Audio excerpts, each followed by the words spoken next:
자, 오늘은 요한계시록 개관 두 번째 시간 갖도록 하겠습니다. 지금 이 시간은 엔타임 학교를 진행하고 있고요. 전체적으로 여섯 번째 시간을 갖고 있습니다.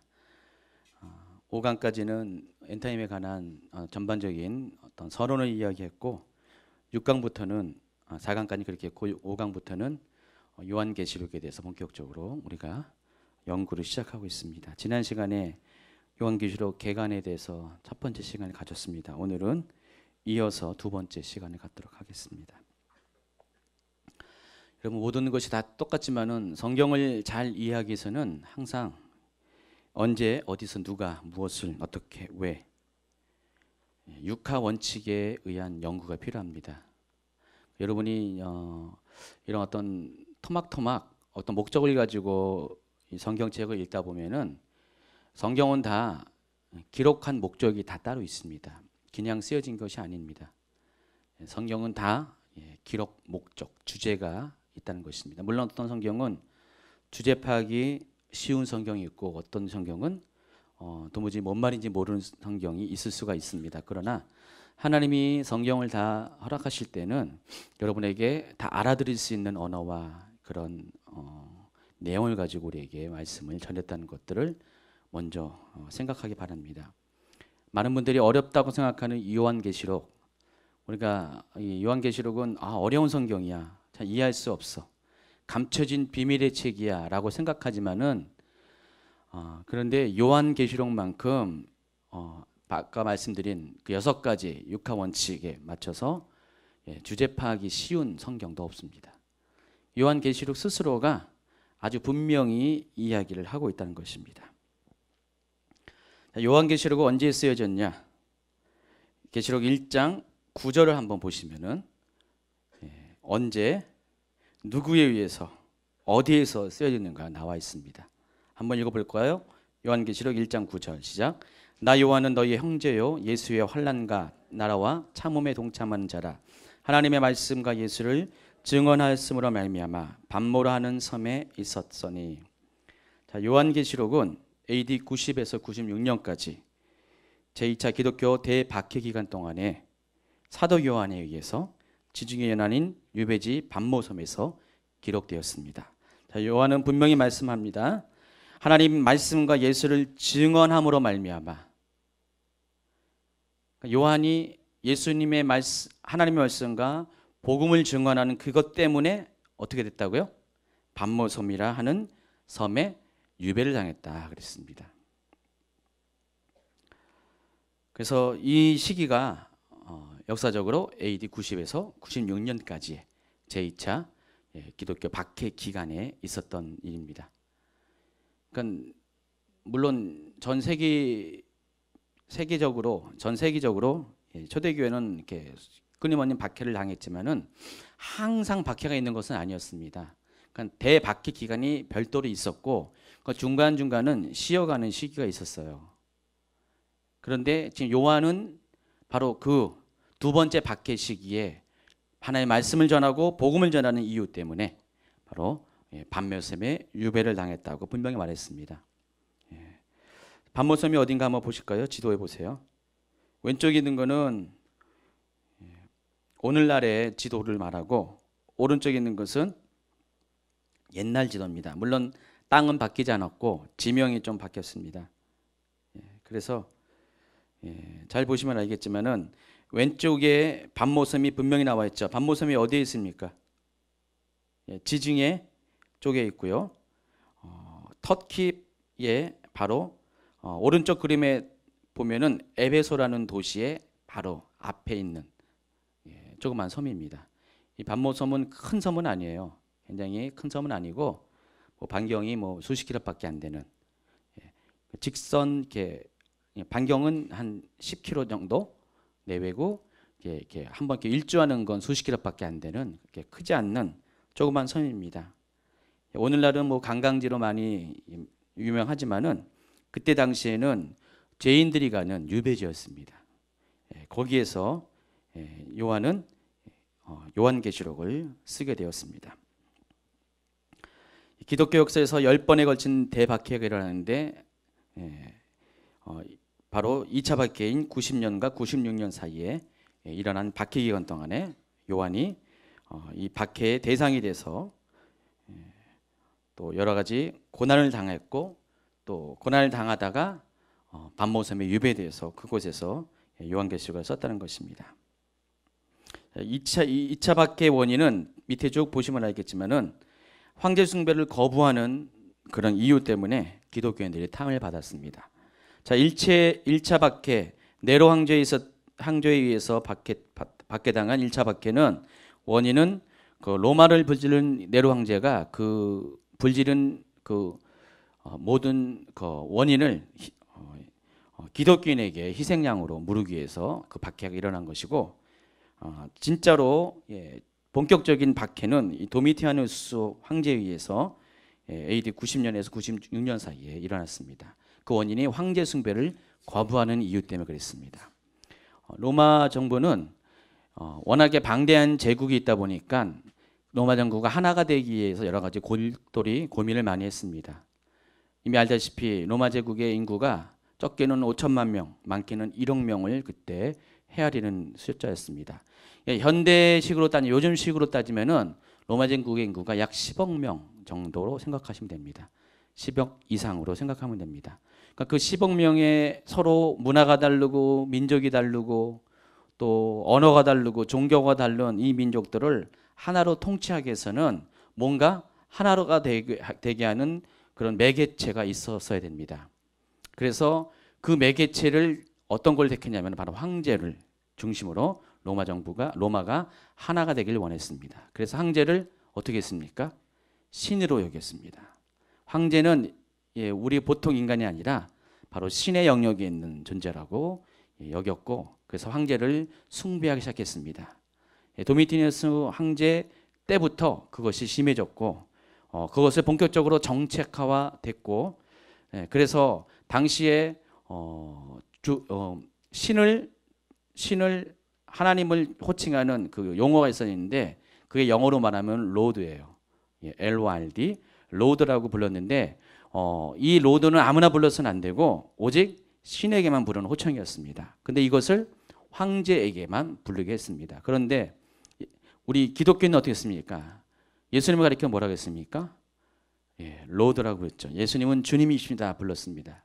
그래서 오직 황제에게만 불려지는 이 호칭이 기독교인에게 불려졌기 때문에 다른 종교에서는 그러지 않습니다. 근데 이 기독교에게만 이것이 동시에 불려졌기 때문에 기독교인이 이로 인해서 박해를 당했습니다. 물론 로마는 당시에 모든 종교를 다 허용을 했어요. 그러니까 종교를 박해하는 나라는 아니었습니다. 모든 종교를 다 허용했어요. 각각의 민족의 종교를 다 인정했고 자기들이 신을 섬기게 다 허락을 했습니다. 그런 조건이 하나가 있었는데 그와 동시에 황제도 섬기라는 것이죠. 두 가지를 다 섬기라는 것입니다. 자기 민족의 고유한 그런 신도 섬길 뿐더러 그 전에 반드시 황제를 섬길 것을 법제화시켰습니다. 그래서 누구든지 황제를 섬겼다는 그 증표가 있어야 돼요. 그러니까 로마 황제의 우상에 가가지고 황제의 신상 앞에 가가지고 절을 했다는 증거, 표를 받아야만 됐습니다. 그래서 이 표를 가지고 일종의 증명서입니다. 몸에 지참하고 있다가 자기의 종교에서 신을 경배할 때 만약에 단송이 나가잖아요. 그럼 그 표를 보여줘야 됩니다. 그러면은 이 사람이 황제에 가서 황제의 신상 앞에 절을 했다는 것이 증명되기 때문에 그 종교는 허용이 됐어요. 근데 기독교인들은 그러지 않았습니다. 당연히 그 표가 없죠. 표가 없다 보니까 어떻게 됩니까? 당연히 박해를 받을 수밖에 없습니다. 여러분 나중에 13장에 짐승의 표가 나오죠. 짐승의 표가 그때 당시의 시대 상황에 있는 사람들에게는 아주 직접적으로 다가오는 의미가 됐습니다. 정말로 그때 당시에는 로마의 제국 하에 있었던 통치하에 있었던 기독교인들에게는 로마 황제를 앞에 예배드렸다는 표가 있어야지만 그들이 생존할 수가 있었어요. 그들이 그런 나름대로의 신앙생활을 할 수가 있었는데 그것이 없으면은 실제로 그 제국 내에서 생존이 불가능했다는 것입니다. 그러니까 로마 시대에도 그런 일이 있었어요. 그리고 그 일이 마지막 때에도 똑같이 있을 것이라는 것입니다. 그래서 우리는 이 짐승의 표에 대해서 설명을 하고 설득을 해야지 이게 이런 것이다라고 하지만은 당시에 이 박해받는 로마 안에 제국 안에 있던 성도들은 이 짐승의 표에 대해서 아주 피부로 실감되게 느낄 수가 있었다는 것입니다. 어쨌든 그 일로 인해서 사도 요한은 고난을 당하고 그것으로 인해서 반모섬에 끌려가게 됐습니다. 그런데 전설이 있습니다. 전승이죠. 전승이 있습니다. 주로 이제 뭐 외경에 의한 이야기가 많이 나와 있는데 사도 요한이 어떻게 됐습니까? 예수님께서 요한복음에서 사도 요한의 죽음에 대해서 말씀을 했죠. 생각나십니까? 예. 사도 요한에 대해서 제자들이 뭐 예수님께 바로 예수님 품 안에 있는 저 사람의 말로가 어떻습니까? 그러니까 요한을 가리킵니다. 그랬을 때 뭐라고 했습니까? 네가 무슨 상관이냐 그렇게 말씀을 했습니다. 그러면서 사도 요한에게는 예수님께서 죽지 않을 것을 말씀하셨어요. 그래서 다른 사람은 모든 그런 예수님의 제자들 사도들은 이미 네로 황제의 1차 박해 때 이미 다 순교를 했습니다. 그때 유명했던 베드로 그때 순교했습니다. 사도 바울도 그때 순교했습니다. 벌써 거의 30년 가까이 시기가 지난 시기까지 사도 요한은 생존해 있었어요. 그리고 두 번째 1차 박해 때보다 더 아주 모질었던 그 7년 대박해 기간 동안에도 사도 요한은 여러 가지 죽을 고비를 넘겼습니다. 전승에 따르면 사도 요한을 죽이기 위해서 기름가마에다가 사도 요한을 집어넣었대요. 그때 어떻게 됩니까? 사람 당연히 기름가마에 있으면 어떻게 됩니까? 당연히 죽을 수밖에 없죠. 그런데 사도 요한은 멀쩡하게 살아남았습니다. 여러분 다니엘이 사자굴에 들어간 거 기억나시죠? 그래서 그와 같이 하나님께서도 어려운 환경 가운데서 죽을 수밖에 없는 상황 가운데서 구약의 성도들에만 그렇게 한 것이 아니라 요한에게도 그렇게 놀라운 기적적으로 그를 죽이지 않게 했습니다. 뭐 독국물을 줘서 사도 요한을 독사를 하려고 했는데 사도 요한은 죽지 않았습니다. 그러니까 이 방법 저 방법을 다 사용했는데 사도 요한이 죽지 않으니까 어떻게 됩니까? 할 수 없이 귀향을 보낸 것입니다. 그게 반모섬이고 그래서 하나님께서 그와 같은 상황 가운데 사도 요한을 죽이지 않는 이유가 분명히 있을 것입니다. 예수님께서 요한복음에서 이렇게 사도 요한이 죽지 않을 것에 대해서 이야기했지만은 그때 당시는 몰랐어요. 왜 그가 죽지 말아야 되는지 이유를 몰랐어요. 그러나 나중에 알고 보니까 사도 요한이 죽지 않아야 될 이유가 있습니다. 그게 뭡니까? 바로 요한계시록을 써야 되기 때문에 하나님께서는 사도 요한을 죽이지 않고 계속해서 생존하게 했습니다. 요한계시록은 반모섬에서 사도 요한이 1년 6개월 동안 있는 동안에 귀향살이하면서 거기서 환상을 보고 계시를 받고 쓰여진 책입니다. 사도 요한은 이 요한계시록을 쓰고 얼마 있다가 귀향지에서 풀려납니다. 풀려나오고 그리고 에베소로 돌아가서 약 98세를 향수하고 죽었다고 합니다. 당시에 98세 대단하죠. 오랜 세월을 살았습니다. 그래서 사도 요한은 자연사했습니다. 순교당하지 않고 자연사에서. 그래서 사도 요한이 이 마지막 그 죽기 몇 년 전에 쓰여진 그런 서신들이 바로 요한 1, 2, 3서 그리고 이 계시록입니다. 그리고 그보다 조금 전에 요한복음을 썼습니다. 그래서 우리가 알고 있는 요한복음은 세 가지의 공간복음보다 더 깊고 심오하고 그리고 또 공간복음에서 다루지 않은 빼먹은 중요한 것들도 많이 다루는 그런 책입니다. 자, 그런 배경 가운데 요한계시록은 쓰여졌다는 것입니다. 자, 요한계시록의 기록 목적에 대해서 1장 1절 한번 보시면은 요한계시록의 기록 목적에 대해서 우리가 알 수가 있습니다. 한번 읽어볼까요? 예수 그리스도의 계시라 이는 하나님이 그에게 주사 반드시 속히 일어날 일들을 그 종들에게 보이시려고 그의 천사를 그 종 요한에게 보내어 알게 하신 것이라. 자, 이 요한계시록이 쓰여진 이유가 뭐라고요? 요한계시록을 가리켜서 뭐라고 했습니까? 예수 그리스도의 계시라 그랬습니다. 예수 그리스도의 계시라는 것은 다시 풀어서 얘기하면은 예수 그리스도께서 우리에게 하나님의 비밀을 드러내시고자 하는 그런 말씀이라는 것입니다. 그게 요한계시록이에요.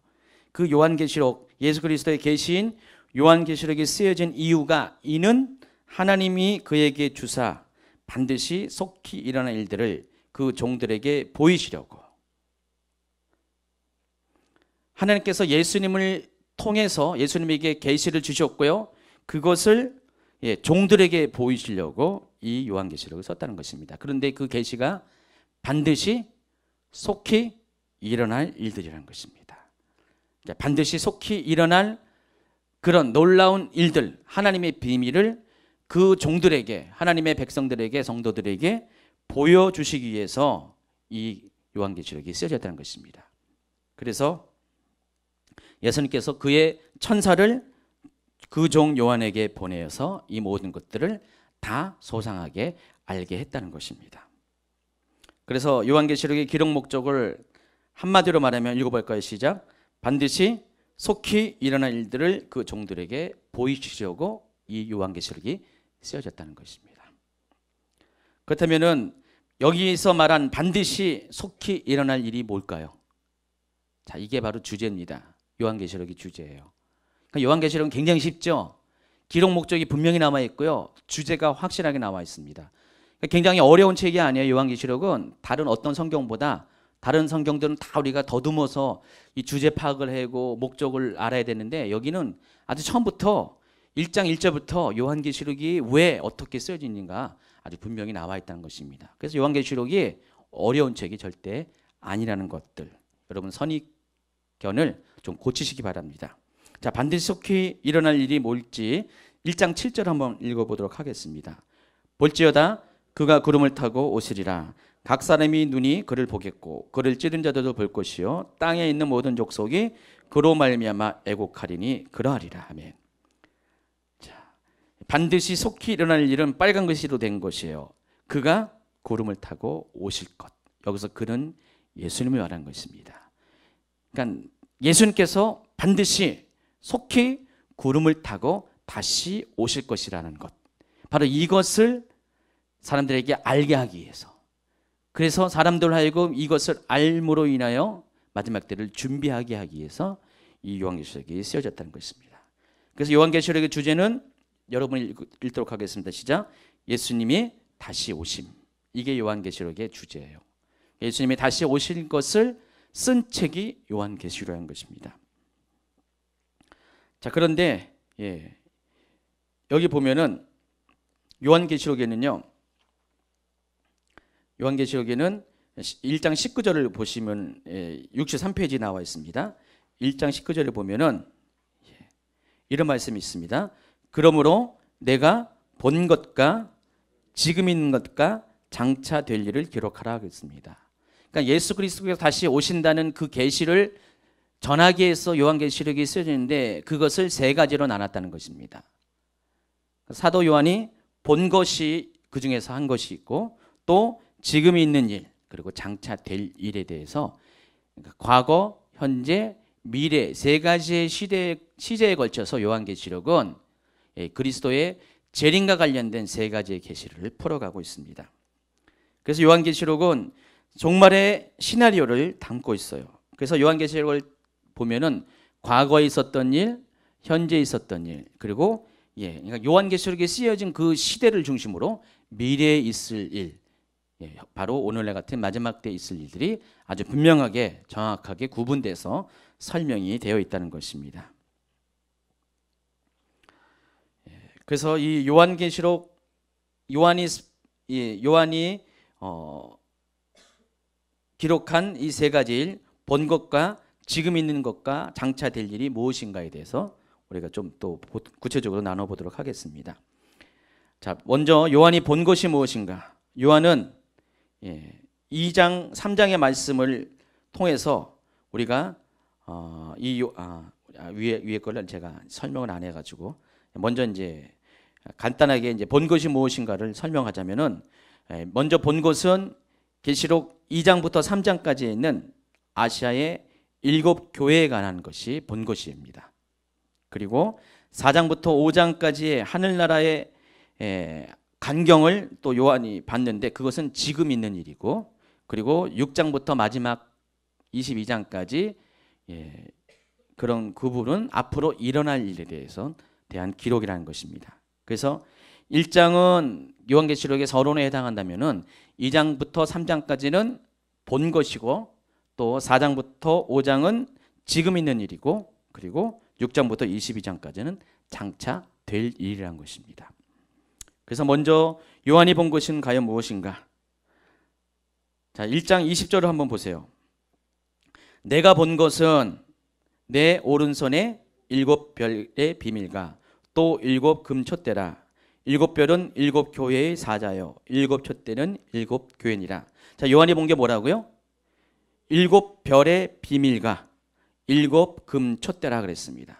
자, 이것이 언제 봤습니까? 16절에 봤습니다. 16절 한번 보세요. 시작. 그의 오른손에 7별이 있고 그의 입에서 좌우에 날성검이 나오고 그 얼굴은 해가 힘있게 비치는 것 같더라. 자, 예수님이 이제 요한에게 나타납니다. 요한에게 나타나는데 요한이 본 예수님의 모습 가운데 하나가 오른손에 뭐가 있습니까? 7별이 있다는 것입니다. 그리고 12절을 보세요. 시작. 몸을 돌이켜 나에게 많은 음성을 알아보려고 돌이킬 때 7금촛대를 보았는데 뒤에 또 있나요? 예, 없네요. 예, 금촛대를 보았는데 자, 여기서도 12절에는 금촛대를 보았다고 그랬습니다. 그래서 사도 요한은 이것 말고도 여러 가지 예수님의 모습에 대해서 이제 보았습니다. 아마 다음 시간이나 그 다음 시간에 이야기할 텐데 이미 본 그것에 대해서 1장 20절은 그 요한이 본 그 7별이 무엇이고 7촛대가 무엇인가에 대해서 이렇게 설명합니다. 7별은 바로 7교회의 사자고 또 7촛대는 7교회라고 그랬습니다. 자, 7교회는 분명히 우리가 알 수 있습니다. 아, 교회구나 라고 알 수 있습니다. 근데 7교회 사자라는 것이 뭡니까? 이 사자는 메신저를 말하는 거고요. 실은 그 당시에 7교회를 통치하고 있는, 영적으로 통치하고 있는 사도적인 그런 리더들을 말합니다. 그러니까 그 7교회의 목회자 내지는 감독을 말하는 것이죠. 예. 그 사람들이 7별인데 예수님께서 오른손에 그 교회의 리더들을 붙들고 계시다는 것입니다. 그러니까 오른손으로 붙들고 계시다는 것이 뭐냐면은 오른손은 성경에서 말하는 이 오른손 하나님의 권능을 말하는 것입니다. 하나님이 권능 가운데 7교회의 리더들을 지금 붙들고 계신다는 것입니다. 아무도 그들을 넘어뜨리지 못하도록 권능 가운데 그들을 붙들고 계신다는 것입니다. 자, 그것을 사도 요한이 보았다는 것입니다. 그래서 그 사도 요한이 본 7교회의 사자들 또 7교회에 대해서 기록한 것이 2장과 3장이에요. 그래서 계시록 2장과 3장에는요 7교회가 소개되고요. 거기에 리더들에 대해서 예수님께서 그들이 어떻게 행할 것을 가르치는 장면이 쭉 기록되어 있습니다. 그래서 결국은 2장과 3장은 바로 사도 바울이 1장 16절과 1장 12절에 보았던 7별과 7금촛대가 과연 무엇인가 그것을 설명하는 내용이 바로 2장과 3장에 쓰여졌다는 것입니다. 이해하시겠죠? 그래서 2장 1절을 보시면은 이렇게 시작합니다. 에베소 교회의 사자에게 편지하라. 이렇게 시작해가지고 2장과 3장에는요 계속해서 7교회의 사자들에게 편지를 전할 것을 예수님께서 말씀하시는 기록들이 반복적으로 나오고 있습니다. 자, 11절을 보세요. 이르되 내가 보는 것을 두루마리에 써서 에베소, 서머나, 버가모, 두아디라, 사대, 빌라델비아, 라우디게아 등 7교회에 보내라 하시기로 그렇게 나와 있죠. 자, 예수님께서 처음부터 요한에게 천사를 보내어서 나타나서 하신 말씀이 바로 이것이에요. 내가 보는 것을 두루마리에 써서 이 7개의 교회들에게 보낼 것을 말씀합니다. 그러면서 7교회에 향한 예수님의 그 메시지를 2장과 3장의 개별적인 편지 형식으로 개별적으로 썼다는 것입니다. 자, 이것이 바로 사도 요한이 본 것이에요. 사도 요한이 이것을 이미 봤어요. 그러니까 얼마 전에 본 거죠. 보고 이제 4장과 5장에 가면은요, 그 시간이 약간 지나서 이제 사도 요한이 이제 4장 1절에 보니까, 계시록 4장 1절을 볼까요?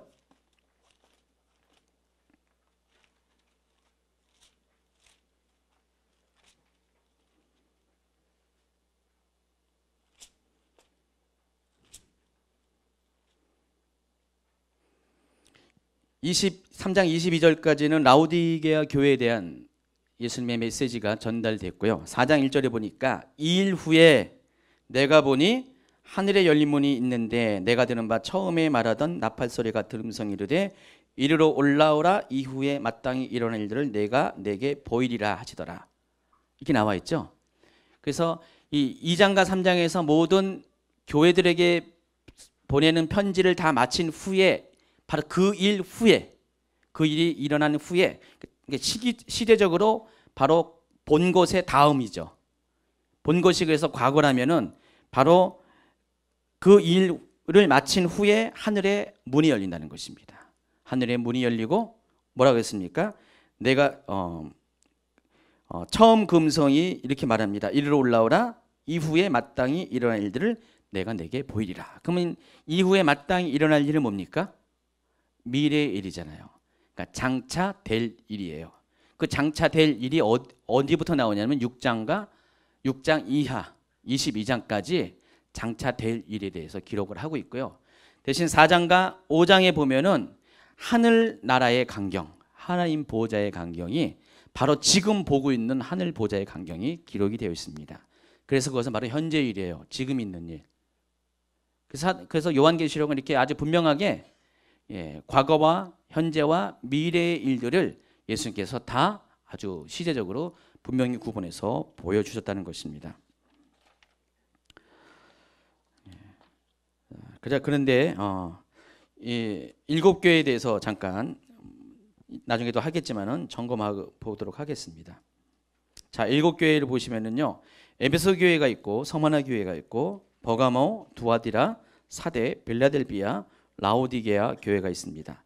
여러분 그림을 보면은 이 교회들이 다 어디에 분포되어 있냐면 반모섬을 중심으로 해서 바로 그 반모섬의 바다를 건너가면은 그 육지에 있는, 당시로서는 소아시아 지역이라고 합니다. 오늘날의 터키 지역입니다. 이 소아시아 지역에 있는 7개의 초대 교회들입니다. 자, 이 교회들에게 예수님께서 편지를 전하라 했습니다. 그래서 제일 먼저 있는 교회가 에베소 교회인데, 에베소 교회를 잘 보시면 알겠지만 반모섬에서 첫 번째로 만날 수 있는 교회입니다. 그러니까 반모섬에서 이 소아시아 지역으로 편지를 전하기 위해서 편지를 전달하는 사람이 소아시아에 배를 타고 가면은 제일 먼저 만나는 교회가 에베소 교회라는 것입니다. 그리고 두 번째가 어느 교회입니까? 우리가 여행 방향을 정하기 나름이겠지만은, 자, 잘 보시면 알겠지만은, 이 7개를 다 한번 순회한다고 생각하면은 두 번째로 가는 것이 서머나 교회일 수밖에 없어요. 바로 북쪽으로 올라갑니다. 그리고 세 번째가 그 위에 버가모 교회, 그리고 그 동쪽으로 두아디라 교회, 그 약간 밑으로 사대 교회, 또 오른쪽으로 빌라델비아 교회, 그리고 밑에 라오디게아 교회. 그럼 7개 교회가 이렇게 북동진해가지고 한 바퀴 삥 돌아게 되면은 결국은 이 편지를 전하러 간 사람이 라오디게아 교회까지 편지를 전한 다음에 다시 에베소 쪽으로 오든지 아니면 그 밑에 길로 와가지고 반모섬으로 다시 돌아올 수가 있어요. 이런 여행 루트가 형성이 됩니다. 그래서 예수님은 이 교회들의 그런 지명과 위치와 관련돼서 이렇게 편지를 전하게 한 것이에요. 제일 처음에 에베소 교회에 갈 수밖에 없으니까 에베소 교회에 대한 메시지를 전했고요. 두 번째가 서머나 교회로, 그 다음에 이제 두 번째 여행 스케줄이 서머나 교회 가니까 이제 두 번째로 서머나 교회에 대한 메시지를 전하고요. 세 번째 버가모, 네 번째 두아디라, 다섯 번째 사대, 또 빌라델비아, 라오디게아, 이런 식으로 편지를 전하는 사람들이 이 편지를 전하게 돼 있어요. 그래서 이 2장과 3장에 나와 있는 이 순서도 똑같이 이런 순서로 되어 있었다는 것입니다. 근데 어떤 사람들은 이걸 가지고 좀 확대 해석합니다. 확대 해석해가지고 과거주의적인 역사주의적인 해석을 하신 분들이 이런 말을 합니다. 이 7개 교회는 역사 가운데 나타난 모든 교회의 유형들이라는 것입니다. 그래서 초대교회 당시의 교회의 모습은 에베소 교회였고, 그 다음 시기의 교회는 서머나 교회였고, 그렇게 박해합니다. 서머나 교회의 특징이 뭐냐면은 박해받는 교회였거든요. 예, 박해받는 교회니까 당시에 초대교회 다음에 박해받는 교회가 초대교회 지나자마자 곧바로 교회들이 어떻게 됩니까? 대대적인 박해를 받았잖아요. AD 313년 기독교가 공인되기 전까지 250년 동안 10번에 거쳐서 기독교 대박해가 있었습니다. 그래서 그 기간을 가리켜서 서머나 교회라고 이렇게 말을 합니다. 고난을 통과하는 교회, 환난을 통과하는 교회. 그리고 이제 맨 마지막으로 요즘과 같은 우리가 살고 있는 시대가 어떻게 됩니까? 뜨뜻미지근하잖아요. 예, 찬물인지 뜨거운 물인지 모르잖아요. 예, 자신은 실제로는 가난한데 부유하다고 착각하는 그런 시대잖아요. 물질의 노예가 돼 있고요. 예, 그런 시대잖아요. 그래서 요즘의 이 마지막 때 말세의 교회를 가리켜서 라오디게아 교회라고 이렇게 말한다고 이야기합니다. 그런 식으로 이 7개 교회를 교회의 역사 2000년 동안 존재했던 교회들의 특징들을 적은 것이고, 지금 예수님은 바로 앞으로 예수님이 이 편지를 전하게 한 다음에 2000년 동안에 있을 교회들이 이런 모습으로 되어질 것이다 라고 예언을 했다고 해석을 합니다. 물론 그렇게 해석할 수도 있어요. 뭐 해석하면 뭐 다 틀린 건 아닙니다. 예, 그런데 그 해석이 원래 하나님이 예수님께서 의도한 거와는 좀 약간 맞지가 않은 것 같아요.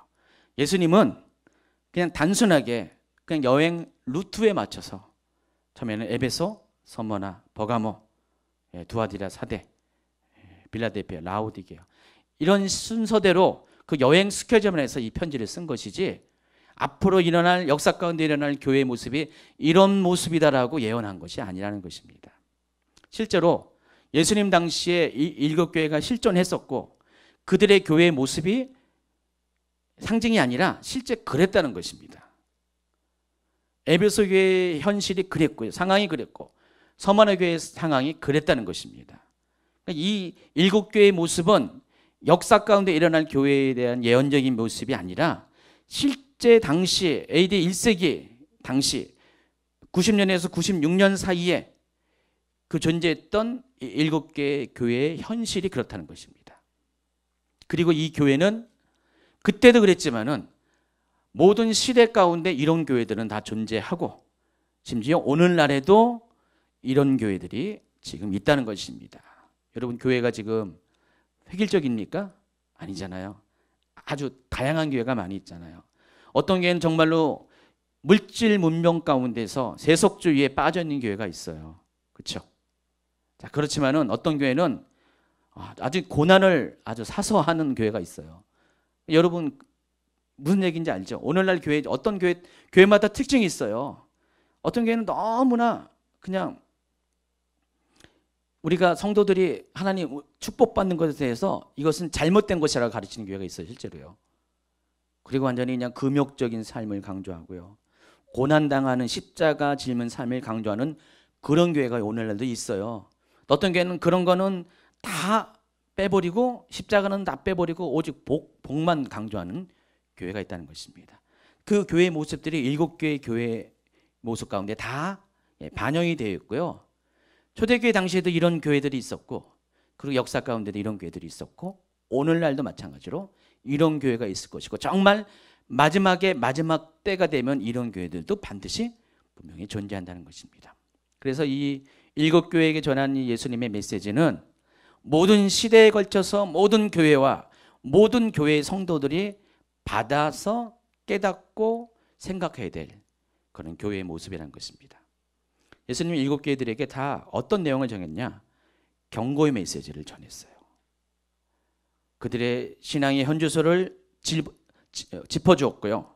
너희들이 그렇게 살게 되면은 어떠한 결과가 있을 것이냐에 대해서 경고를 하셨고, 때로는 그들 속에 있는 신앙의 모습을 칭찬도 하셨고, 뒤에 나와 있지만은 그들에게 강조하는 것이 뭐냐면은 이기는 자가 될 것을, 또 성령이 교회들에게 하시는 말씀을 귀 있는 자들은 들어야 될 것을 강조했습니다.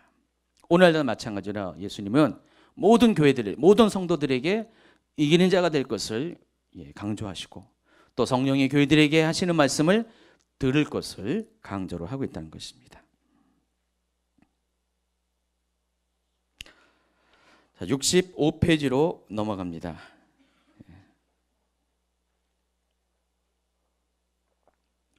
이 2장 1절에 다시 보면은 에베소 교회 사자에게 편지하라. 오른손에 있는 7뼈를 붙잡고 7 금초대 사이를 거느시는 이가 이르시되. 자, 이분이 누구라고요?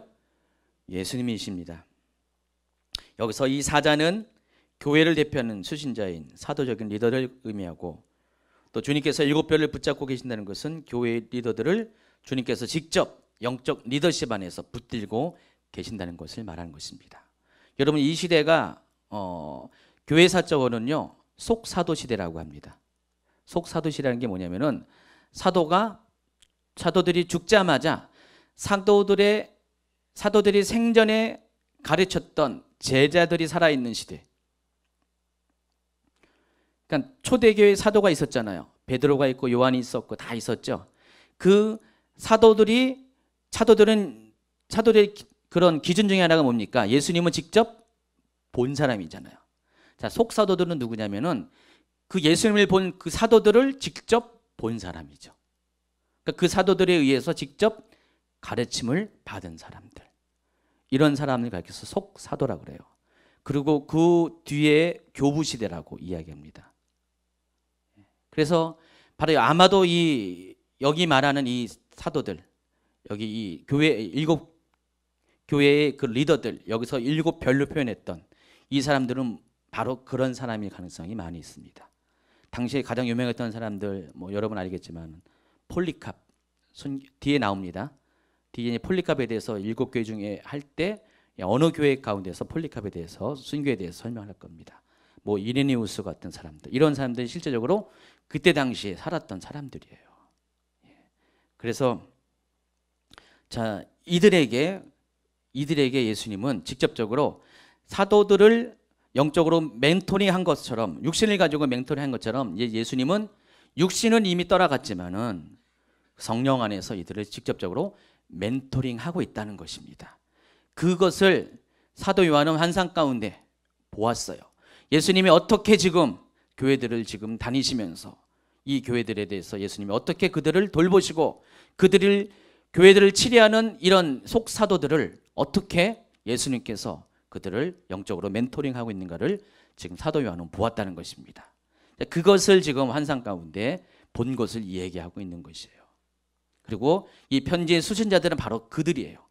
그들에게 예수님은 이 편지를, 천사를 보내서 요한을 통해서 이 편지를 받아쓰게 하고, 이것을 편지를 전하는 자들의 손에 의해서 에베소 교회부터 시작해가지고 서머나, 버가모, 두아디라, 사대, 또 빌라델피아, 라우디게아 7개 교회의 순서대로 이 편지를 지금 전하라고 명령하시고 전하는 것입니다.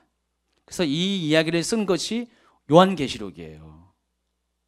그러니까 계시록 2장 3장에는요 그 7교회들에게 전하는 예수님의 개별적인 메시지가 있고요.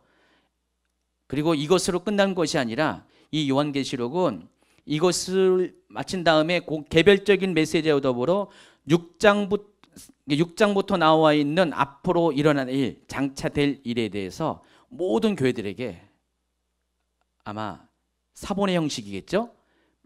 필사했겠죠. 원래 사도 요한이 이 담보섬의 동굴에서 계시를 받을 때 한 장으로 이렇게 썼겠죠? 이걸 가지고 아마 이 편지를 전하는 사람이 계속해서 복사를 합니다. 베껴 쓰고 이것을 아마 각 교회들에게 분량에 맞춰서 7개의 것으로 따로따로 다 써가지고 이것을 가지고 아마 전달을 했다는 것입니다. 그럴 가능성이 많이 있어요. 그래서 이것을 듣고 너희들의 때가 가까우니까, 이 마지막 때가 가까우니까 복 있는 자가 될 것을 당부를 하고 있습니다. 1장 3절 보세요.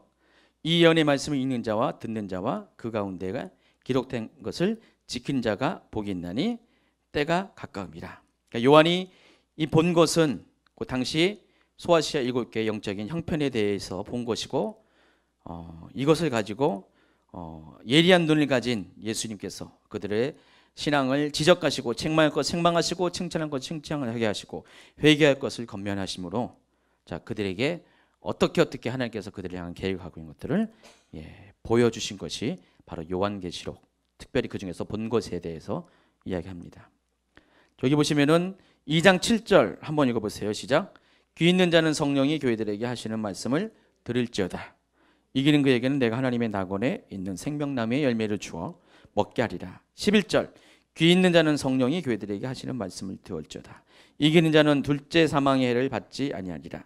세 번째, 귀 있는 자는 성령이 그들에게 하신 말씀을 들을지어다. 이기는 그에게는 내가 감추었던 만나를 주고 또 흰 돌을 줄 터인데 그 돌 위에 새 이름을 기록한 것이 있나니 받는 자 밖에는 그 이름을 알 사람이 없느니라. 29절, 네 번째 교회, 귀 있는 자는 성령이 그들에게 하시는 말씀을 지었다. 계속해서 똑같은 말씀이 모든 교회에게 공통적으로 쓰여져 있어요. 자, 그러면 이 말씀은요, 이 말씀은 누가 들을 수가 있습니까? 첫째는 문자적으로 말하면 귀 있는 사람이죠. 물론 사람 다 귀 있잖아요. 근데 어떤 귀를 말합니까? 성령이 교회들에게 하시는 말씀을 들을 수 있는 귀. 바로 영적인 말씀을 들을 수 있는 귀 있는 사람들은 들을지어다 합니다. 실질적으로 당시의 사람들은 어떤 교회는 성령의 음성을 들을 수 있는 교회가 있었을 것이고, 너무 세속주의에 빠져있는 교회는, 육신에 빠져있는 교회들은 육신의 기는 커졌지만은 영적인 기는 닫혀있기 때문에 듣지 못하는 교회가 분명히 있었을 것입니다. 어쨌든 예수님은 지금 모든 교회들에게 성령 안에서 깨어서 성령이 교회들에게 하시는 말씀을 들을 것을 강조하고 있습니다. 한 교회도 빠짐없이 모든 교회가 다 그랬어요. 그러니까 오늘날도 예수님이 지금 여러분에게 귀 있는 자는 성령이 교회들에게 하시는 말씀을 들을지어다 지금 당부하고 있습니다. 근데 많은 교회들이 성령이 하신 말씀을 안 들어요. 어때요? 여러분 다 듣겠지만은, 교회가 성령을 통해서 교회가 탄생했음에도 불구하고 사도행전의 2장의 역사는 교회가 어떻게 탄생했는가 그 배경을 설명한 거잖아요. 그것은 오순절날 성령이 임할 때 교회가 탄생한 것이에요. 예수님이 교회를 탄생시킨 게 아니에요. 예수님은 교회가 탄생시킬 수 있도록 복음의 기초를 주셨고 성령이 오실 수 있도록 먼저 떠나가셨습니다. 교회는 성령께서 이 땅에 임하셔서 탄생한 것이 교회입니다. 그럼 교회는 태생 자체가 성령의 임재에 의해서 태생된 교회이기 때문에 교회가 성령의 음성을 안 들으면 더 이상 교회의 정체성을 상실하게 됩니다. 본질을 잃어버리게 됩니다. 더 이상 교회가 아닙니다. 그냥 사람들의 모임이에요. 공동체예요. 껍데기만 교회죠. 이름만 교회지 실제로 교회는 아니라는 것입니다. 그래서 예수님은 지금 오늘날도 똑같이 모든 교회들에게 이 요한계시록의 말씀을 전하시면서 이 마지막 때에 일어날 일들에 대해서 소개하시면서 모든 교회가 성령이 교회들에게 하신 말씀을 들을 수 있는, 영적으로 깨어있는 교회가 되기를 원하십니다. 그런 교회들은요, 이 계시록의 말씀을 들을 수 있고요, 들었으면 당연히 깨달을 수가 있고, 이 깨달기 때문에 당연히 이 요한계시록의 말씀대로 이것을 지켜 행할 수 있는 그런 삶의 능력이 생긴다는 것입니다. 그래서 요한계시록은 굉장히 영적인 말씀이에요. 그래서 영적인 말씀이기 때문에 이것을 들을 수 있는 귀가 있는 사람이 들을 수가 있는 것입니다. 아무나 못 듣는 것이에요. 실제 그렇습니다. 실제로 이 요한계시록은 굉장히 어렵습니다. 아까 제가 쉽다 그랬잖아요. 쉬운 면도 있지만은 어려워요. 그러나 성령 안에 깨어있는 사람은 다 깨달을 수가 있어요. 성령 안에 깨어있는 사람들은 이것을 들을 수가 있기 때문에 다 들을 수가 있습니다. 육신적인 사람들은 요한계시록을 절대로 못 듣습니다. 이해할 수가 없고요, 엉뚱하게 이것들을 해석하고 적용할 수밖에 없습니다. 그래서 여러분이 요한계시록 공부를 할 때는 반드시 성령님의 도우심을 구하세요. 성령님, 오늘도 내가 이 말씀을 들을 수 있는 영적인 길을 열어 주시옵소서. 그리고 내가 이것을 들을 때 바로 그렇구나. 목사님이 피곤해가지고 때로는 말도 엉키고 막 그럴 때 그 엉키는 말을 엉키게 듣지 말고 아주 잘 듣게 해 주십시오. 제 책임입니다. 여러분 책임입니다. 못 듣는 것은 제가 요 시간 되면 이렇게 금요일쯤 되면 아주 피곤이 막 몰려와가지고요. 실은 예배 드리기 전에 아까 찬양 연습하다가 너무 힘들어가지고 밑에서 5분을 자고 왔어요. 5분 딱 했는데 잠이 들었어요. 근데 최은영 목사님이 깨워가지고 나왔습니다. 어떨 때는 막 말이 엉키잖아요. 제 책임이 아니에요. 여러분이 귀가 없기 때문에 그런 겁니다. 귀 있는 여러분 다 듣기 바랍니다. 아멘. 66페이지 넘깁니다. 또 이 7교회에게 계속 강조한 게 뭡니까? 이기는 자가 될 것을 강조합니다. 그런데 이 이기는 자가 될 이기는 자에 대해서 모든 교회에 대해서 다 말씀한 건 아닌 것 같아요. 자, 보세요. 첫 번째 2장 11절 귀 있는 자는 성령이 교회들에게 하시는 말씀을 들을지어다. 이기는 자는 둘째 사망의 해를 받지 아니하리라. 한번 2장 11절에 해당하는 교회가 어딘가 한번 보세요. 어디 교회입니까? 여러분 성경책을 같이 보시기 바랍니다. 거기서만 보면 몰라요. 성경책을 보면은 이기는 자에 해당하는 교회가 어떤 교회예요? 두 번째 교회인 서머나 교회. 나중에 서머나 교회에 대해서 제가 얘기를 할 건데요. 이 서머나 교회는 보통 교회가 아니에요. 어머나 교회입니다. 놀랄 교회입니다. 여러분 나중에 어떤 교회는 뭐 교회 이름을 서머나로 졌는데 몰라서 그래요. 이게 서머나 교회는요 고난을 통과하는 교회예요. 그래서 보통으로 무장돼서는 안 되는. 그러니까 여러분이 교회를 잘 선택해야 되는데 서머나 교회 가면은 어머나가 된다는 겁니다. 깜짝 놀랍니다. 이거 괜히 잘못 왔네. 그 정도로 이 박해 가운데서 고난을 통과해야만 하는 그런 교회의 유형 중에 하나입니다. 그래서 예수님은 에베소 교회에게 이기는 자가 될 것을 얘기하지 않고 서머나 교회에게 이기는 자가 될 것을 명령하십니다. 그만큼 서머나 교회가 당하는 핍박이 통과하기 어렵기 때문에 그렇게 말씀하십니다. 어쨌든 간에 이기는 자가 되면 어떻게 됩니까? 둘째 사망의 해를 받지 아니한다 그랬습니다. 둘째 사망이 뭘 말합니까? 계시록 20장, 21장에 나와 있습니다. 20장을 한번 볼까요? 둘째 사망이 뭘 의미하는지.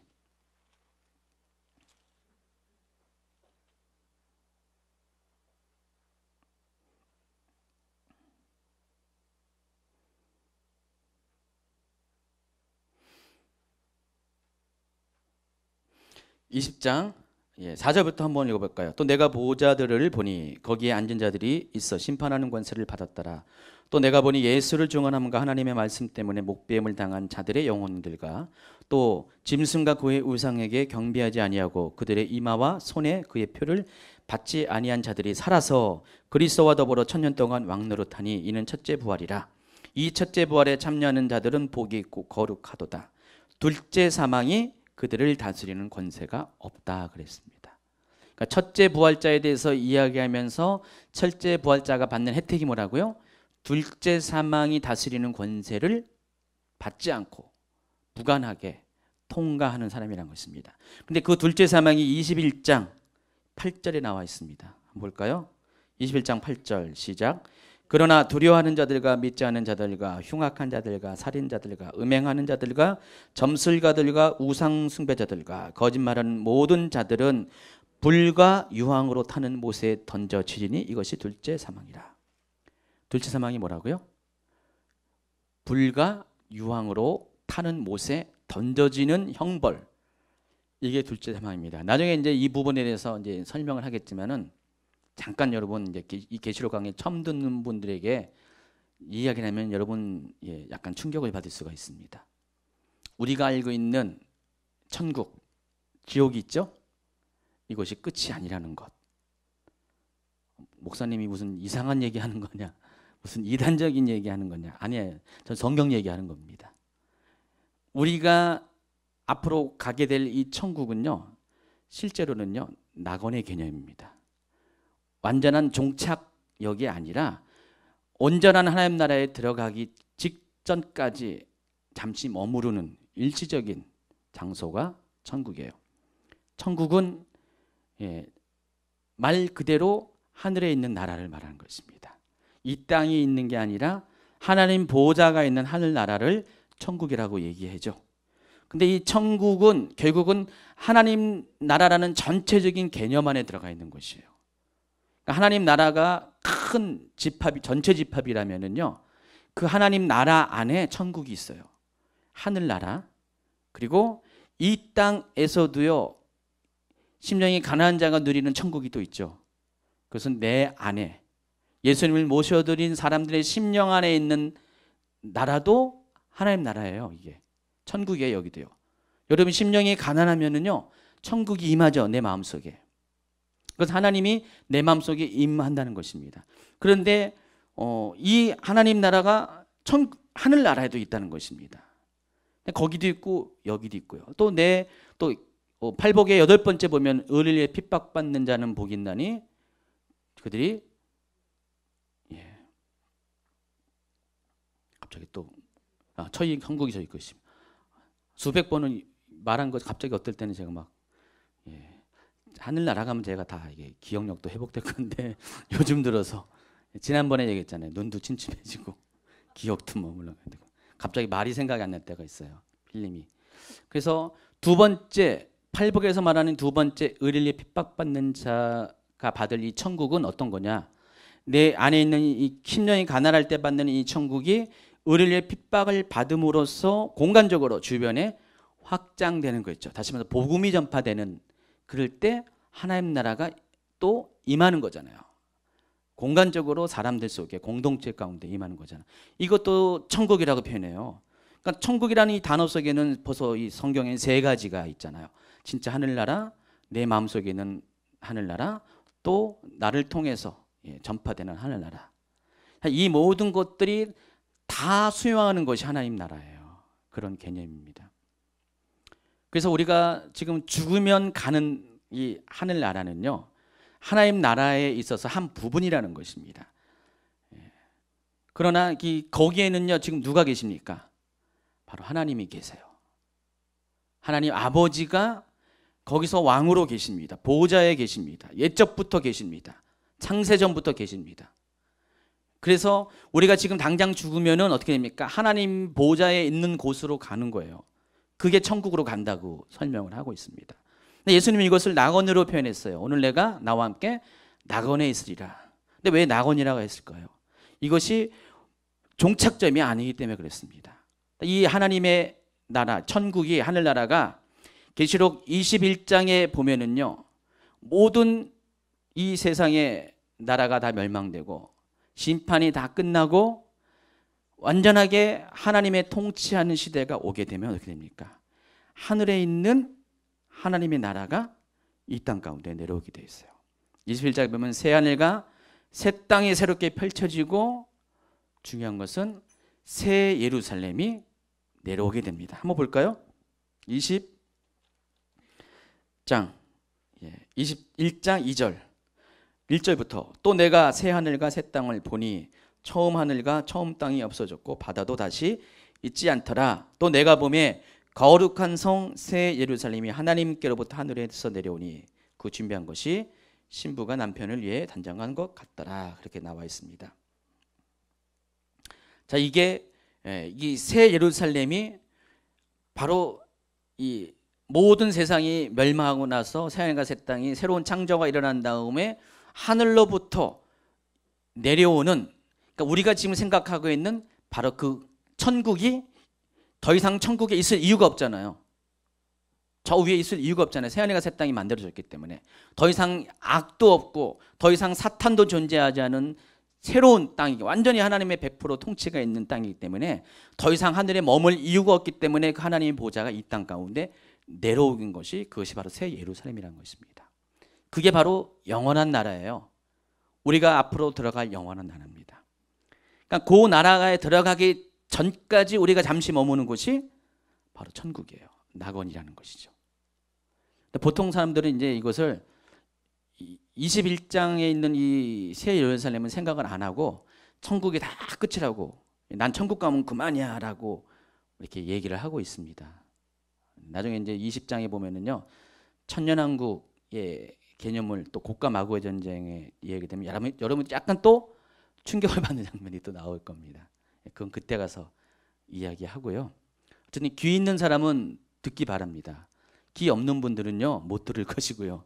예, 귀 있는 분들은 잘 이해하시기 바랍니다.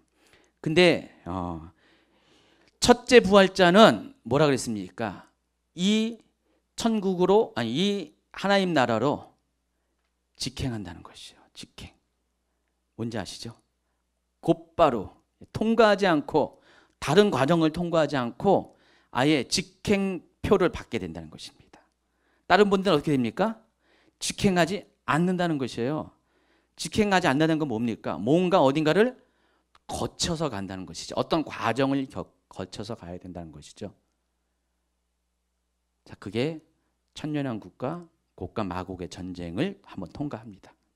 거기서 또 우리가 또 한번 걸러짐이 있을 것이에요. 거기에 또 미혹당한 사람이 있다는 것입니다. 또 실패한 사람이 있다는 것입니다. 한 번 구원은 영원한 구원이 아니라는 이 얘기만 들어도 오싹한데, 종말론을 보니까 이거보다 더 한술 더 떠가지고 한 번 천국 간다고 해서 내가 영원한 천국에, 영원한 하나님 나라에 가지 않는다고 이렇게 말하니까 얼마나 오싹합니까? 그렇죠? 굉장히 두렵죠. 하나님 나라 가는 게 쉽지가 않죠. 성경대로 보면요. 물론 뭐 한 면을 이야기하지만은 또 그때 가서 설명하겠지만은 그렇다고 해서 두려워할 건 없어요. 하나님 말씀대로 뜻대로 하면은 다 천국 가니까 두려워할 건 없습니다. 절대로 두려워할 건 아닌데, 가장 우리가 알고 있는 약간 이 개념이 상식적인 개념일 수가 많이 있고요. 성경이 말하는 것은 실제적으로 우리가 알고 있는 수준보다 더 다음 단계에 있습니다. 이 모든 비밀이 요한계시록에 다 있어요. 이미 다 말씀을 했는데 귀가 없기 때문에 이것을 안 들었어요. 사람들이 몰라요. 그래서 거기 수준에만 머물러서 신앙생활을 하는 사람들이 굉장히 많이 있다는 것입니다. 뭔 얘기에다가요? 2장 11절 둘째 사망에 해를 받지 아니하, 이거 얘기하다 그랬죠. 그렇다면 이 얘기했으니까 결론 내려야죠. 둘째 사망이 말하는 게 뭔지 아시죠? 영원한 지옥을 말하는 것이죠. 그러니까 우리가 알고 있는 천국이 낙원의 개념인 것처럼 우리가 가는 게 아니라 귀 없는 자들이 가는 이 지옥은, 지금 현재 죽은 자 중에서 죄인들이 가는 지옥은 영원한 심판 장소가 아니라는 것입니다. 그것도 잠시 거쳐가는 것이에요. 과정이에요.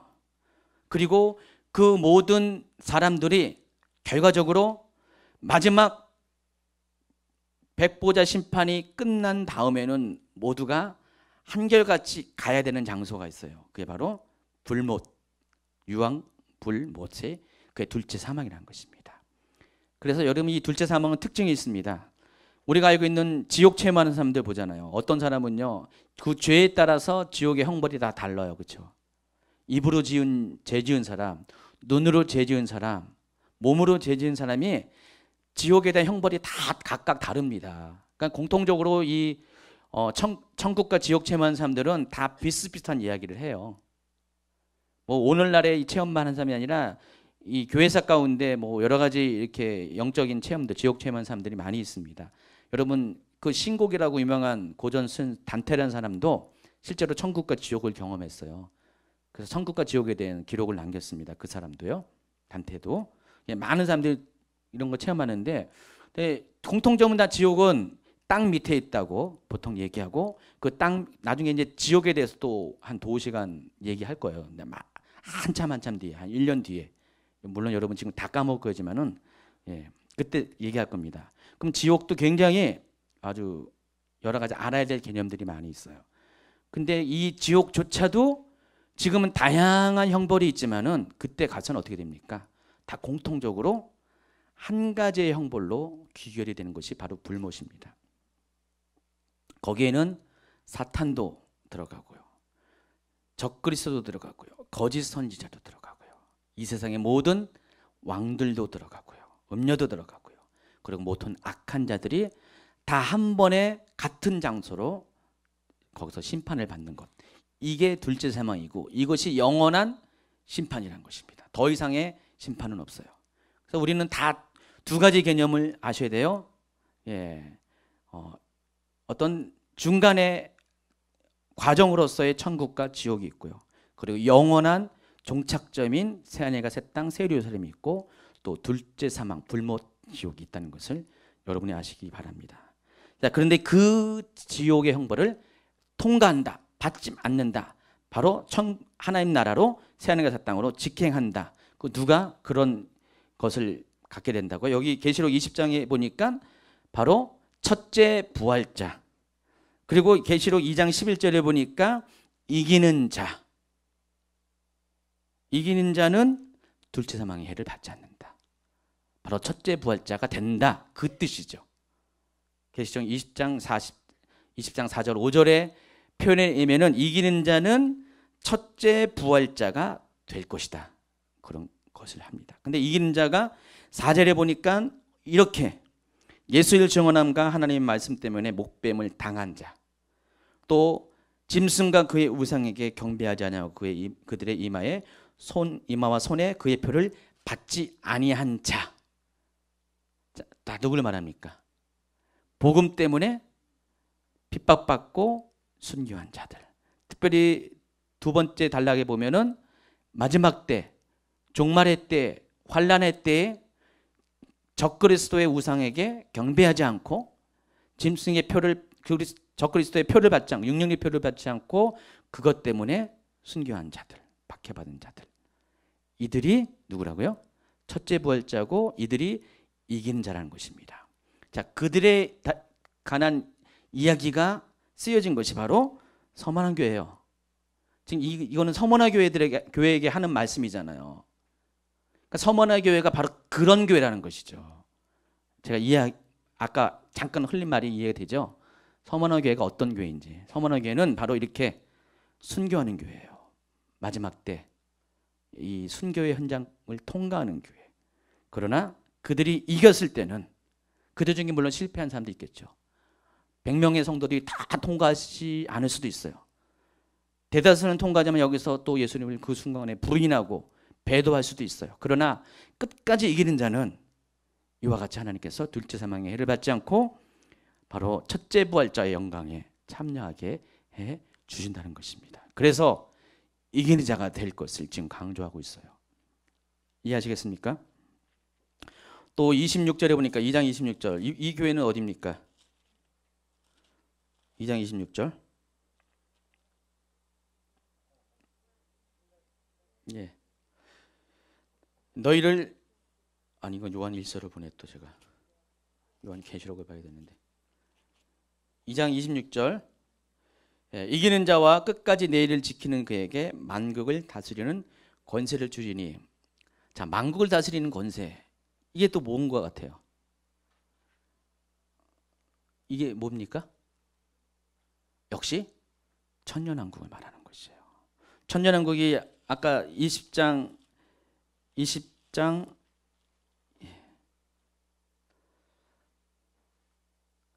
6절을 아까 보세요. 이 첫째 부활에 참여하는 자들은 복이 있고 거룩하도다. 둘째 사망이 그들을 다스리는 권세가 없고 도리어 그들이 하나님과 그리스도의 제사장이 되어 천년 동안 그리스도 보러 왕 노릇하리다 그랬죠. 여기 보니까 26절에 보니까 이기는 자와 끝까지 내 일을 지키는 그에게 만국을 다스리는 권세를 주리라. 같은 얘기예요. 그럼 여기도 똑같이 뭡니까? 첫째 부활자. 바로 고난을 통과해서 끝까지 승리하는 사람에게 이렇게 천년왕국에서 예수님과 더불어서 왕 노릇하는 권세를 주신다고 말씀하십니다. 그럼 여기서도 마찬가지 이기는 자는 그 고난을 통과하는 사람이라는 것을 알 수가 있습니다. 이 교회가 두아디라 교회에게 전하는 말씀입니다. 3장 5절에는 사대교회에게 전하는 말씀입니다. 사대교회에게 3장 5절 시작. 이와 같이 흰옷을 입을 것이요 내가 그 이름 생명책에서 결코 지우지 아니하고 그 이름을 내 아버지 앞과 그의 천사들 앞에서 인하리라. 이기는 자가 누구라고요? 흰 옷을 입은 사람들. 예. 사대교회에 보면은요,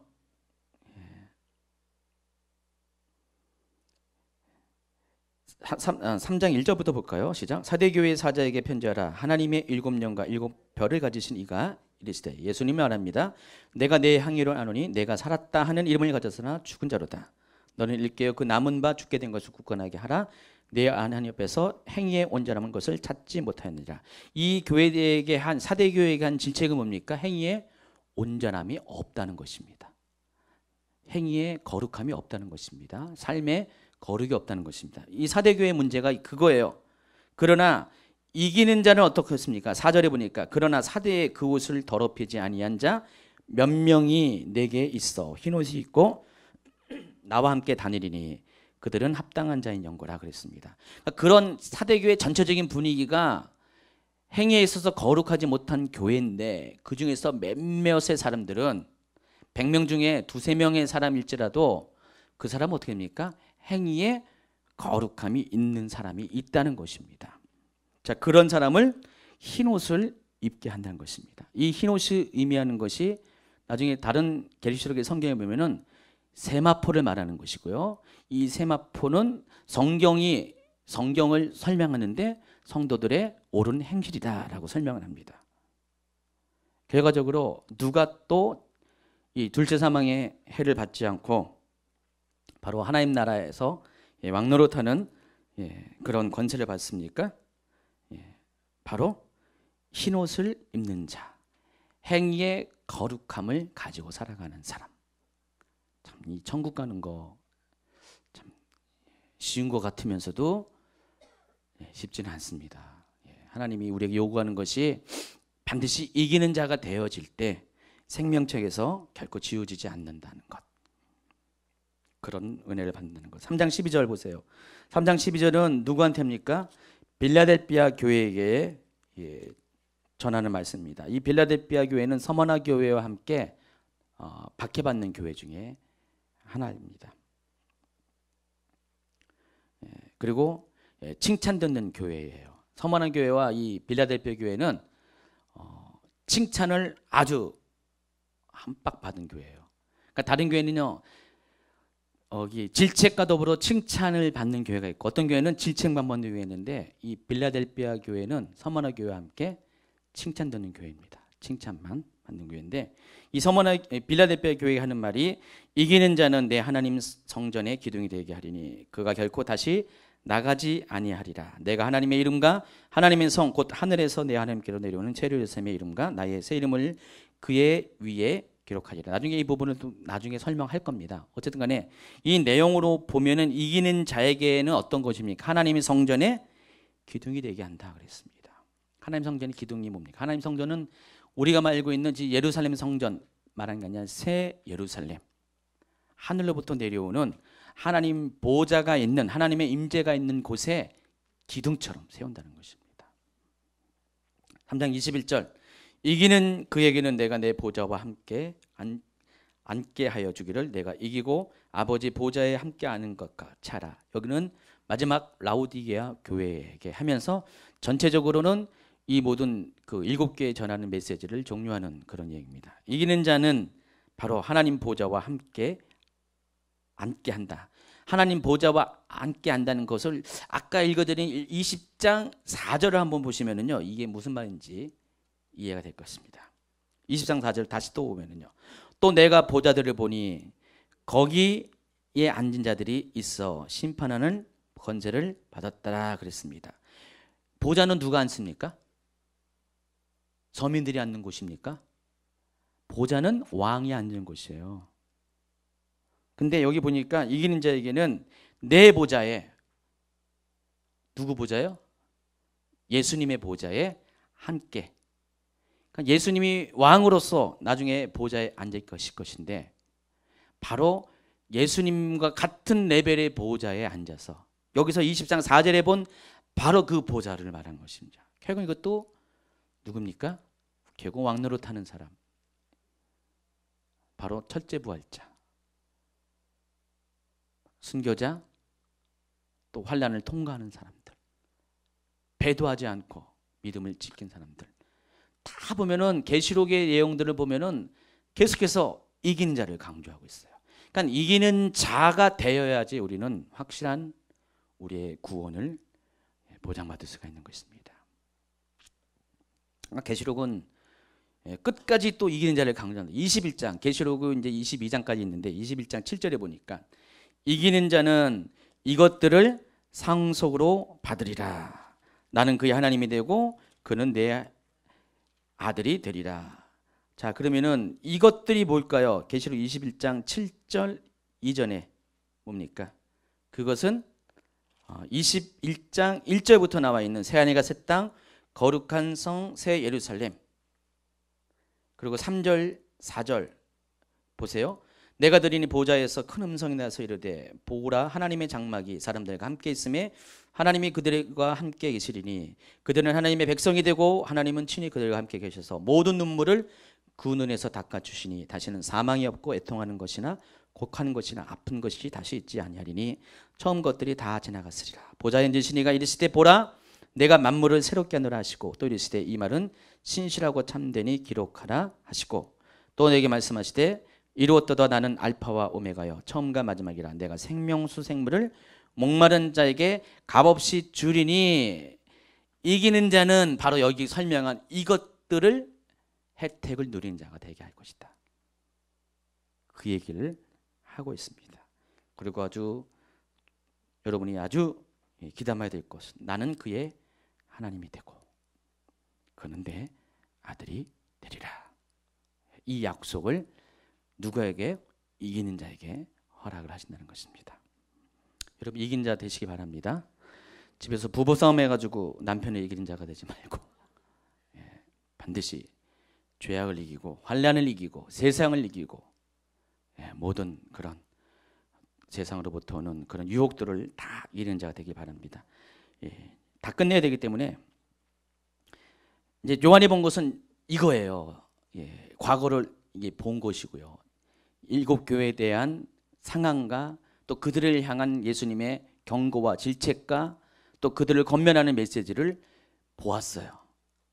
그리고 지금 있는 일은 4장과 5장에 나와 있는데 4장과 5장에는요 제가 그림으로 보면은 왼쪽에 있는 게 4장에 열린 하늘문이 있고요. 하늘문이 열렸고요. 하나님께서 요한으로 하여금 그 문을 통해서 천국에 들어오라고 합니다.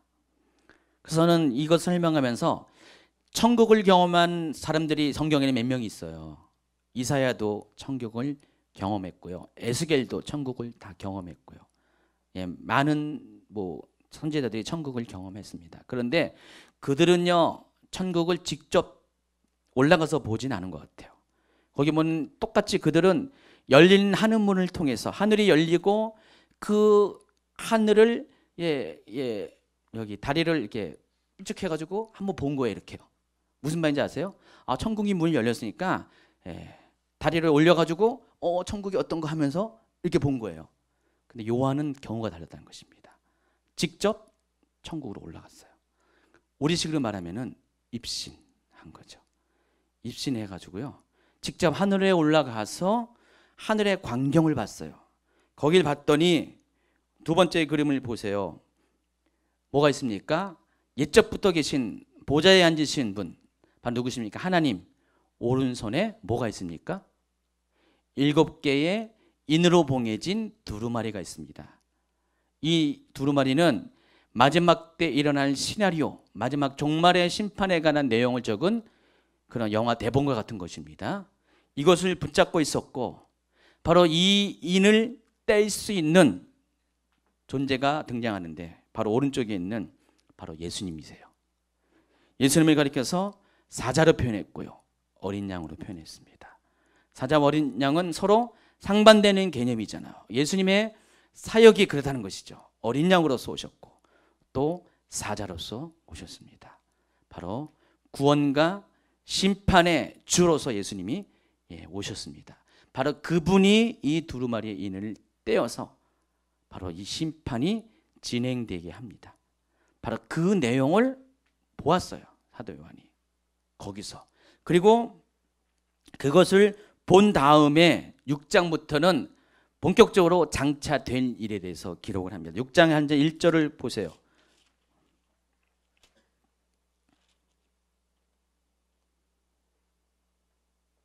6장 1절. 내가 봄에 보았습니다. 그 천국에서 본 거예요. 지금 사도 요한이 지금 열린 하늘문을 통과해서 하나님 보호자 앞에 먼저 갔고 거기서 보았습니다. 어린 양이 7인 중에 하나를 떼시는데 그때 내가 들으니 내 생물 중에 하나가 우레소리같이 말하되 오라 하기로 이에 내가 보니 흰말이 있는데 그 탄자가 활을 가졌고 면류관을 받고 나아가서 이기고 또 이기려고 하더라. 바로 7인의 사건이 시작되는 장면이 나옵니다. 그러니까 첫 번째 인을 뛸 때 흰말이 등장합니다. 두 번째 인을 띄니까 3절에 보니까 4절에 보니까 붉은 말이 나오고 또 세 번째 인을 뜰 때 검은 말이 나오고 또 7페이지에 네 번째 인을 뜰 때 청황색 말이 나오고 지금 말들이 나올 때마다 사건이 벌어집니다. 그래서 7인의 심판부터 사건이라고 보통 어떻게 표현하는데 사건 뭐 어떤 분은 재앙이라고 해요. 7인의 사건이 벌어지면서 본격적으로 마지막 때의 심판의 카운터가 시작됩니다. 자, 우리는 요걸 보통 이 7인이 떼어지는 그때부터 7년 환란을 카운트합니다. 7년 환란이 첫 번째 인이 떼어질 때부터 시작되는 것이에요. 그래가지고 요한계시록은 바로 이런 식으로 7개 인으로 봉합된 두루마리에서 하나씩 인이 떼어지면서 일어나는 사건을 통해서 마지막 때가 종말이 어떻게 우리 가운데 임할 것인 것을 예언을 하고 있어요. 이렇게 임할 것이다. 그래서 그것이 마지막 때 일을입니다. 그러니까 사도 요한의 살아있던 당시에 일어날 일이 아니었고 바로 오늘날 어쩌면 우리가 살아 생존하는 바로 이때 일어날 수 있는 마지막 때 말세 지말에 일어날 마지막 때에 정말 마지막에 일어날 일들이 대해서 사도 요한은 지금 6장부터 지금 그것을 보았다는 것입니다. 그것을 계속해서 기록한 거예요. 22장까지. 그래서 앞으로 일어날 일, 장차 일어날 일에 대한 기록이 바로 6장부터 쓰여진 것입니다. 요한계시록은요 67페이지 보니까 이미 이제 여러분 이제 귀가 어두워질 시간이 된 것 같아요. 그래서 이제 조속히 마무리하도록 하겠습니다. 여러분의 귀는 어떠시면서 저는 입술이 돌아오는 것 같아가지고 입술이 무뎌진 입술이 다시 이제 힘을 얻고 있습니다. 깨어나고 있습니다. 이대로면은 11시까지 할 것 같은데 그래도 이제 기도도 해야 되기 때문에 속히 마무리하겠습니다. 속히 67페이지 보면은 요한계시록의 구조에 대해서 제가 이렇게 적어놨죠. 자, 그런 것에 의해서 제가 여러분의 일목요연하게 여러분이 알아볼 수 있도록 요한계시록 1장은 뭐라고요? 서문에 대해서 쓴 거예요. 요한계시록의 서문. 요한계시록을 쓴 그 동기, 계시록의 성격이 어떤 것인가에 대해서 썼고요. 2장과 3장은 바로 사도 요한이 본 것, 그리고 4장과 5장은 지금 있는 일, 그리고 6장부터 22장은 장차 있을 일. 그래서 각 장마다 어떤 사건이 벌어지는 것을 제가 간략하게 이렇게 메모했습니다. 쭉 보시면서 이것은 앞으로 일어날 일이구나라는 것들을 여러분이 귀담아 듣기 바랍니다. 68페이지를 넘깁니다. 마지막입니다. 요한계시록의 기록 목적. 물론 다 했어요. 아까 초반부 했어요. 요한계시록은 반드시 속히 일어나는 일들을 알게 하시려고 하나님께서 우리에게 요한을 통해서 이 요한계시록을 쓰게 했다고 그랬죠.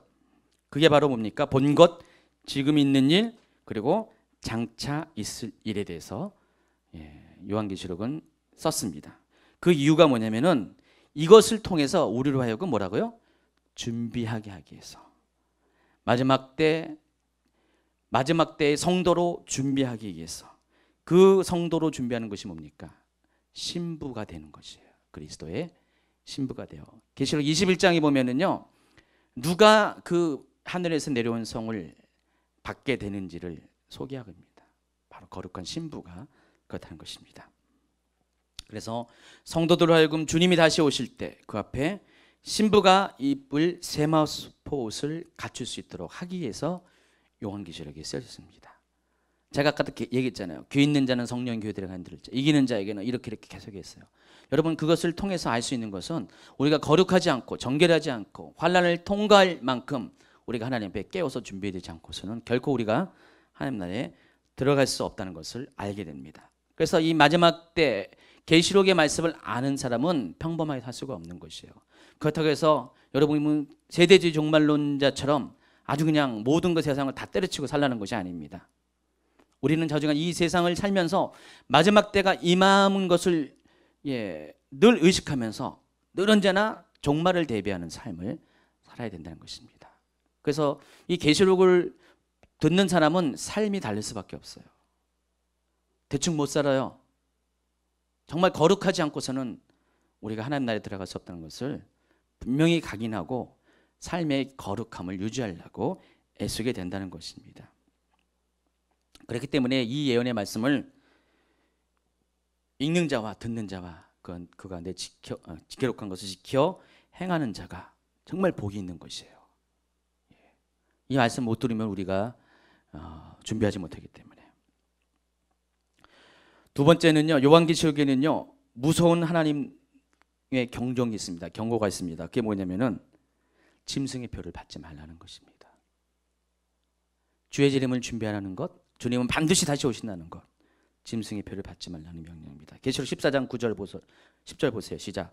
또 다른 천사 곧 셋째가 그 뒤를 따라 큰 음성을 이르되 만일 누구든지 짐승과 그의 우상에게 경배하고 이마에나 손에 표를 받으면 그도 하나님의 진노의 포도주를 마시리니 그 진노의 잔에 섞인 것이 없이 부은 포도주라. 거룩한 천사들 앞과 어린 양 앞에서 불과 유황으로 고난을 받으리라. 불과 유황 뭡니까? 둘째 사망을 말하는 것입니다. 하나님의 진노의 포도주는 마지막 심판을 말하는 것입니다. 누가 이것을 받는다고요? 짐승과 구의 의상에게 경배하고 이마에나 손에 표를 받은 사람. 아까 누가 이기는 자가 된다고요? 짐승과 그의 우상에게 경배하지 않고 이마에 표를 받지 않음으로 인해서 고난당하고 순교한 사람들. 그런 사람들은 첫째 부활자가 되고 천년왕국의 왕노로 타게 되고, 또 이 사람들은 반대로 이 사람들은 그렇게 행하는 사람들은 하나님의 진노의 포도주를 마시고 불과 유황으로 고난을 받게 된다는 것입니다. 그래서 마지막 때는요, 이 짐승의 표가 굉장히 중요한 거예요. 짐승의 표에 대해서 여러분이 아주 잘 알아야 돼요. 그러니까 짐승의 표가 여지껏 잘 해왔는데 이 짐승의 표를 받으면은 아주 그냥 전격적으로 여러분이 이기는 자가 아니라 둘째 사망에 들어가는 자가 될 수 있다는 것입니다. 그래서 짐승의 표를 받지 말라고 계시록에 보면요, 이와 비슷한 얘기들이 곳곳에 많이 나와 있어요. 이 짐승의 표를 받지 말라고 이것을 당부하고 또 당부하게 해서 이 얘기를 썼습니다. 제가 어젠가, 그렇죠, 오늘이 18일이죠. 어젠가 카스에서 어떤 분이 글을 올렸어요. 그 글에는 바로 어제를 기준해서 어제 일어난 일이라고 기록을 했더라고요. 그러니까 7월 16일 날 교황청의 대변인, 교황청 대변인이 추기경이겠죠. 그 사람이 기자회견을 해서 이야기한 겁니다.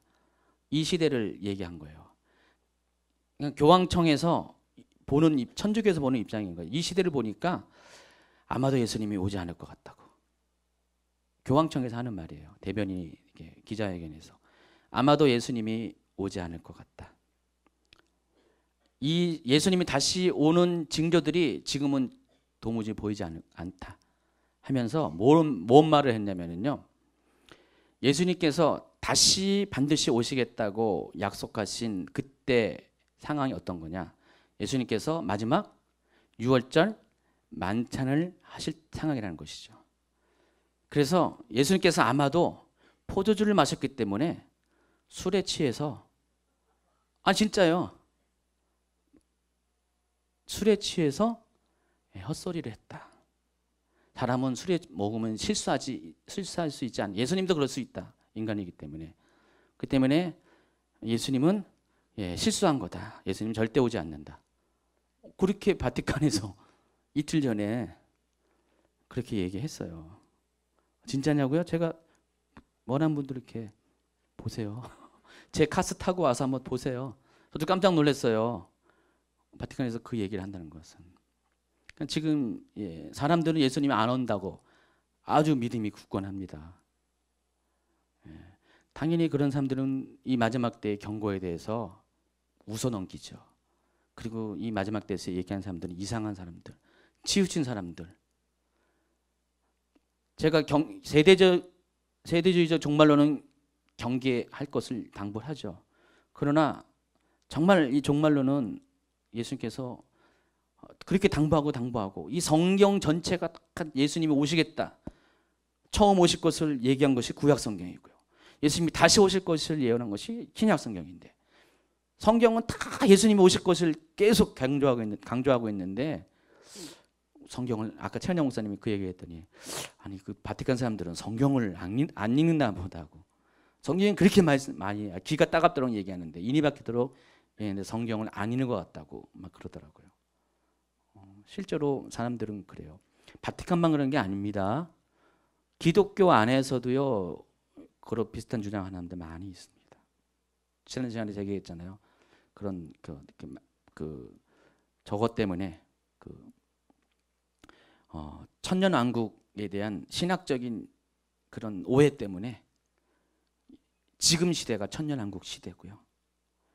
교회 시대가 천년왕국 시대고, 교회가 지나가면은 곧바로 예수님이 오시긴 오시는데, 이미 우리는 다 구원받은 성도다. 구원받는, 절대로 지옥 안 간다라고 아주 확실하게 확신하고 분들이 많이 있어요. 자, 그런 분들에게는 종말은 의미가 없습니다. 아무리 경고도 이것은 그냥 울리는 꽹과리에 지나지 않습니다. 귀담아 듣지 않습니다. 준비할 것도 없이 흘러보낼 것이고, 그냥 이상한 사람들이 하는 짓거리는 소리에 불과합니다. 당연히 그들의 삶에는 준비가 없기 때문에 거룩한 삶을 살 이유가 없어요.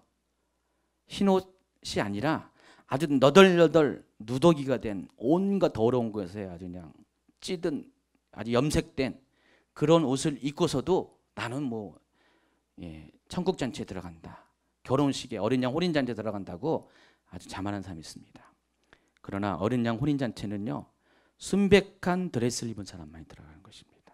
천년왕국은 아무나 들어가는 것이 아니라 거룩한 삶의 행위를 가지고 정말 주님 오신 것들을 기다렸던 사람들이 들어가는 곳이 천국이라는 것입니다. 어린 양 혼인잔치입니다. 계시록은 지금 그것을 이야기하고 있어요. 다시 오시면 예수님 반드시 다시 오실 것이다. 다시 오시면 심판이 있을 것이다.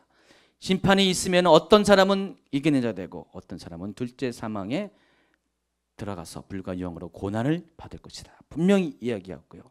특별히 거기서 강조하는 것은 마지막 때 심판의 그런 원인 중에 하나가, 가장 큰 원인 중에 짐승의 표와 관련됐기 때문에 짐승에게 경배하거나 짐승의 표를 절대로 받지 말 것을 당부하고 또 당부하고 곱하기 100번 하고 있다는 것입니다.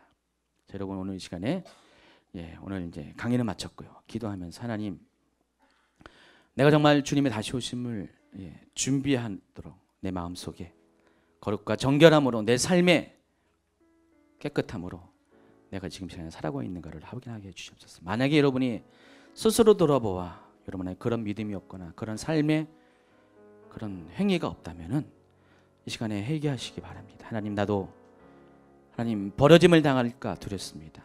내가 이긴 자가 아니라 남는 자가 되어서, 남겨진 자가 되어서 고난 가운데 있기를 두렵습니다. 하나님, 나로 하여금 이기는 자가 될 수 있도록 성령님의 도우심으로 함께 해달라고 시간에 부르짖고 기도하다 돌아가는 시간 되기를 바랍니다. 우리 함께